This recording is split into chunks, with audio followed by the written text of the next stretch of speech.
My husband's brother has been secretly in love with me for years. Then my mill tried to force us together after my husband's accident. I recorded her confession and now she's getting kicked out, back in college. I went to the same university as my now husband, Calvin, and his older brother, Austin. Austin was a year ahead of us. The funny thing is, I actually met Calvin because of Austin. I had a small, harmless crush on Austin, like a lot of girls did. Austin had a reputation. Everyone knew him as the playboy type. He was good-looking, charming, and always surrounded by women. I knew about this reputation, and even though I thought he was attractive, I made a conscious decision to not become another one of his playthings. I valued myself more than that. Of course, my best friend at the time found out about my little crush, and as best friends do, she teased me about it constantly. It got to the point where pretty much all of our mutual friends knew. I'm pretty sure, though it was never said directly, that word got back to Austin himself. That's when things started to get complicated. Austin started flirting with me. In group settings, he'd be overly friendly, always finding a way to sit next to me or touch my arm. He got my phone number from someone and started texting me. He'd send these complimentary messages saying I was girlfriend material and things like that. It was flattering, I won't lie, but I was also very skeptical. I kept reminding myself of his reputation. I couldn't shake the feeling that he was just playing a game. He also had this habit of saying, especially when he'd been drinking, that he wasn't ready for a serious relationship. He wanted to enjoy his carefree moments, he'd say. It was a huge red flag, and it reinforced my doubts about his sincerity. I was a pretty serious student. I spent a lot of time in the college library studying. It was kind of my safe space. But Austin started showing up there too. He'd always have some excuse, like needing help with an assignment or wanting to borrow a book. It was clear he was just trying to find ways to talk to me. It was persistent, and honestly, a little annoying, because I wasn't giving him much encouragement. Then there were the notes. Twice, he wrote me these notes where he basically confessed that he had feelings. For me, they were pretty intense. But here's the confusing part. When I confronted him about these notes, face to face, he'd backpedal. He'd apologize and say he didn't mean to make me uncomfortable. It was this constant hot and cold behavior that I just couldn't understand. I didn't have a lot of experience with relationships back then, so I was genuinely confused. I didn't know what to make of him. The real kicker came on my birthday, which was about a week before New Year's. Austin sent me this really heartfelt message. He said he was in love with me and that he wanted to be in a serious relationship with me. It was a complete 180 from his usual behavior. I was stunned. I actually asked him directly if he was serious, because I couldn't believe it. He said he was, and he even told me he planned to propose officially on New Year's Eve. We were all going to a mutual friend's party, so I guess he thought that would be the perfect time. So New Year's Eve arrived. I got to the party, and Austin was there with his brother, Calvin. This was the first time I'd ever met Calvin, and let me tell you, he was the complete opposite of Austin. Calvin was sweet, a little shy, and definitely not the center of attention type. We started talking, and we just clicked. It was easy and natural. We had a genuine connection right from the start. It's hard to explain, but it felt like I'd known him for a long time. The strange thing was, Austin avoided me. All night. It was the weirdest thing. He wouldn't even make eye contact. After that big birthday message and his supposed plan to propose, I was expecting something. But he acted like I didn't exist. I was relieved, to be honest, but also confused. I planned to talk to him at some point, just to make it clear that I wasn't interested anymore, but I never got the chance. Later in the evening, I went into the kitchen to get a drink, and I saw Austin. He was kissing another friend of ours. It was a real wake-up call. It confirmed everything I'd suspected about his sincerity. He saw me, and he immediately looked guilty. He started apologizing, assuming I was upset. I asked him if we could talk privately. We went to a quieter room, and I just calmly told him that I thought it was best if we dated other people. I told him straight up that my crush was over. But Austin, he didn't take it well. He actually tried to blame me, saying I'd been leading him on. It was ridiculous. I stood my ground. I told him we were never in a committed relationship, and I had never explicitly told him I liked him. I ended the conversation by telling him he could think whatever he wanted, and I walked away. It felt good to finally close that chapter. The day after the party, I got a text from an unknown number. It was Calvin. He'd gotten my number from a mutual friend. That text message changed everything. He asked me out on a date, and I said yes. Before things got serious, though, I felt like I needed to be completely honest with him. I told him the entire story about. I didn't want any secrets between us. Calvin's reaction surprised me. He was incredibly understanding. He said it wasn't a big deal, that it was all in the past. His reaction was such a contrast to Austin's behavior. It showed me his maturity and his genuine kindness. Calvin and I started dating, and it was amazing. We fell in love. It was a real, deep connection. Nothing like the superficial crush I'd had on Austin. Calvin became my best friend, everything to me. He was the best thing that could have ever happened to me. But the situation did not sit right with Austin. He was cold toward me whenever he would see me. Over the years, Austin consistently found ways to interfere with our relationship. He'd insert himself into our plans. For example, if Calvin and I had tickets to a concert, Austin would suddenly decide he had to see that band too, and he'd invite himself along. Or if we were having a quiet movie night at home, he'd show up, wanting to play board games or do something else that involved everyone. It was like he couldn't stand for us to have any time alone, especially since at the time, Calvin and Austin were living together. My resentment towards Austin started to grow. I talked to Calvin about it, telling him that Austin's behavior was weird. It was hard to ignore, and it wasn't like Austin was in a relationship himself. He continued his playboy lifestyle, sleeping with multiple women, so it wasn't like he was pining after me. Then there was the big brother talk. When Calvin and I started getting serious, having dinners with each other's families, Austin took Calvin aside. He told Calvin that he shouldn't get serious with me, that there were plenty of fish in the sea. He even tried to convince Calvin to sleep with other women. It was disgusting. Calvin told me about this conversation, and I was furious. It felt like a deliberate attempt to sabotage our relationship, but I trusted Calvin completely. I knew he would never do anything like that. After 2 years of dating, Calvin and I decided to move in together. It was a big step, and we were both excited. Austin, however, was not happy. He tried to convince Calvin to let him move in with us. It was incredibly awkward. I flat out refused. I knew it would be a disaster. Austin then started spreading rumors about me to our mutual friends. He said I was coming between him and Calvin, that I was controlling Calvin's life. Calvin shut that down quickly when he heard about it, but Austin's behavior just kept escalating. The worst incident happened at a bowling alley. We were out with a group of friends and someone complimented me on my shirt. Austin, seemingly on purpose, spilled his drink all over me. Later he apologized, but then he made this incredibly inappropriate comment, telling me I shouldn't wear revealing clothes around him. It was creepy. It made me so uncomfortable. I actually considered breaking up with Calvin at that point, just to get away from Austin's constant interference and unsettling behavior. Calvin and I had a serious conversation about Austin. Calvin, for the first time, admitted that Austin's behavior was indeed odd. He'd been dismissing it for a long time, but he finally saw it for what it was. We decided to distance ourselves from Austin. Calvin would still see him one-on-one if he wanted to, but I stopped going to any group gatherings where Austin was present. It was a necessary step to protect my own well-being and our relationship. Of course, our friends noticed the change. Word got back to Austin, and then I received a long apology message from him. He said he was happy for me and Calvin, and that he would stop interfering. And surprisingly, he actually seemed to mean it. He stopped making me uncomfortable. We had a period of relative peace. Calvin and I got married. It was a beautiful day, a celebration of our love. But even at the wedding, there was a small red flag. Austin was Calvin's best man, and during his speech, he made a reference to his past crush on me. He framed it as a sacrifice he'd made for his brother. Austin turned 30, and his family started putting pressure on him to settle down. His parents kept urging him to find a serious partner, but he always laughed it off. Calvin confided in me that he found it genuinely strange that Austin had never been in a serious, committed relationship. He said Austin was a good-looking guy, had a good job, and was generally a fun person to be around. Calvin tried to talk to Austin about it, but Austin just brushed him off. 2 years ago, Calvin threw me a small birthday party. Austin gave me a large, expensive-looking gift. He specifically told me to open it, later, away from everyone else. That immediately felt suspicious. I agreed, and we moved on to other presents. Later that night, after the party, Calvin and I opened Austin's gift together. It was a heart-shaped box filled with chocolates, and in the center there was a diamond necklace. Calvin was taken aback.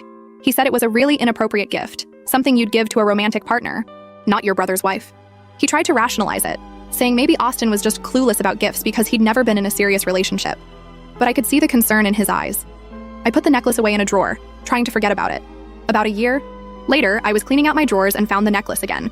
I was just fiddling with it, and I discovered that it opened. There was a hidden compartment. Inside, there was a small folded note. The note was in Austin's handwriting. It said simply, "I love you." I felt physically sick. That night, I showed Calvin the necklace and the note. He was shocked at first, and then he got angry. We talked about what to do.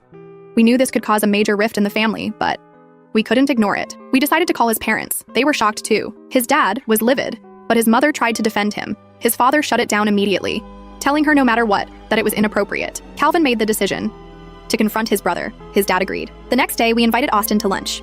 We brought the note. We started talking about it gently, and then Calvin just put the note on the table in front of Austin. I watched his face carefully. I saw a flicker of worry and panic before he managed to compose himself. I told Austin that I found the note deeply inappropriate and that I couldn't let it slide any longer. Calvin asked him point blank if he had romantic feelings for me. He said it seemed like the only explanation for his behavior over the years. Austin started laughing nervously. He then launched into this elaborate explanation. He said he'd been secretly seeing a woman named Anna for the past year.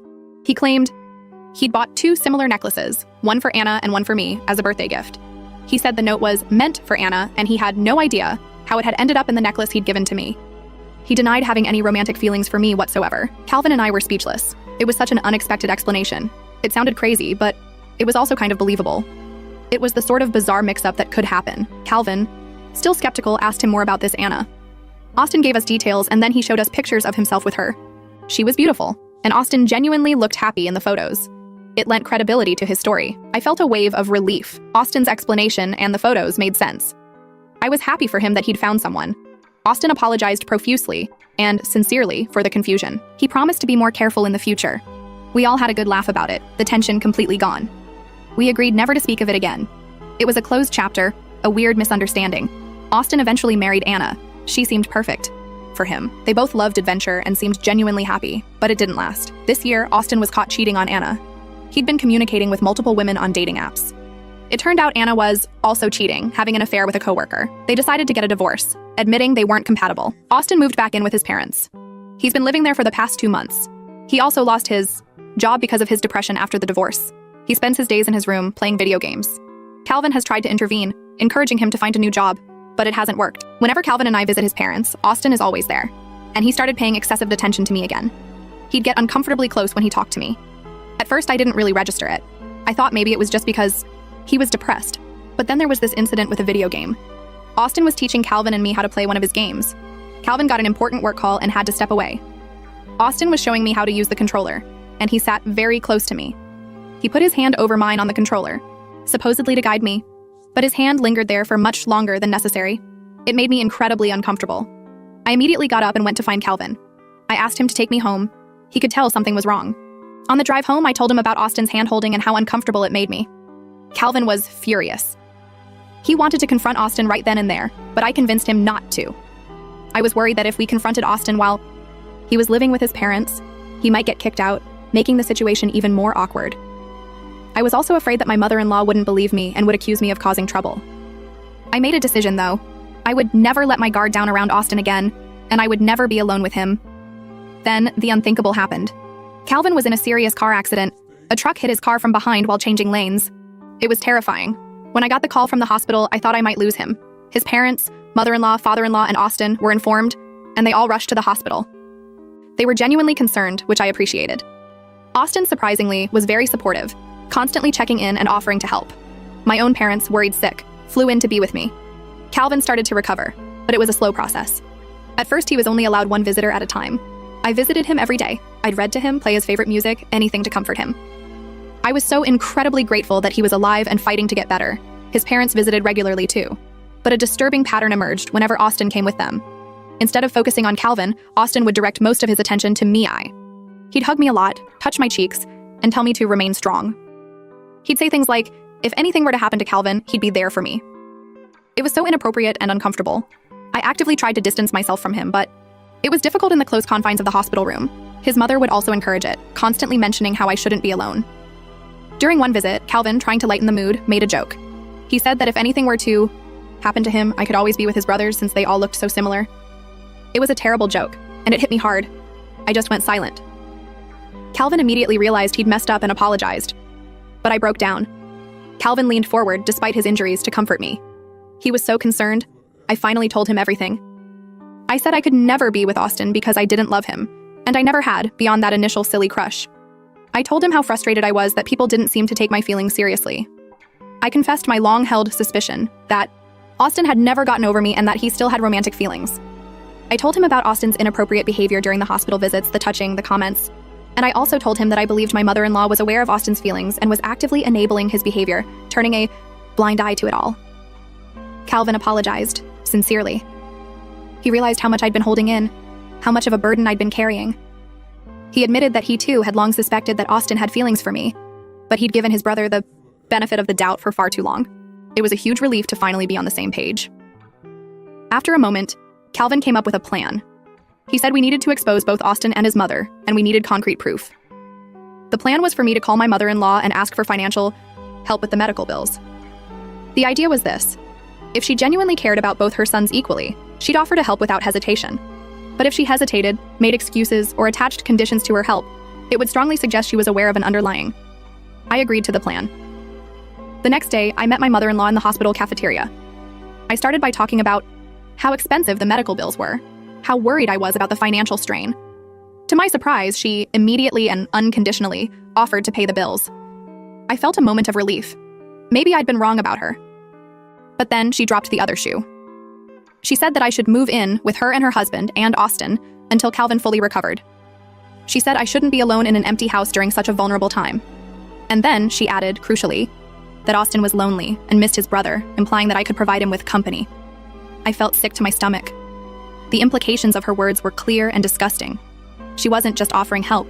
She was trying to create a situation where Austin and I would be living together.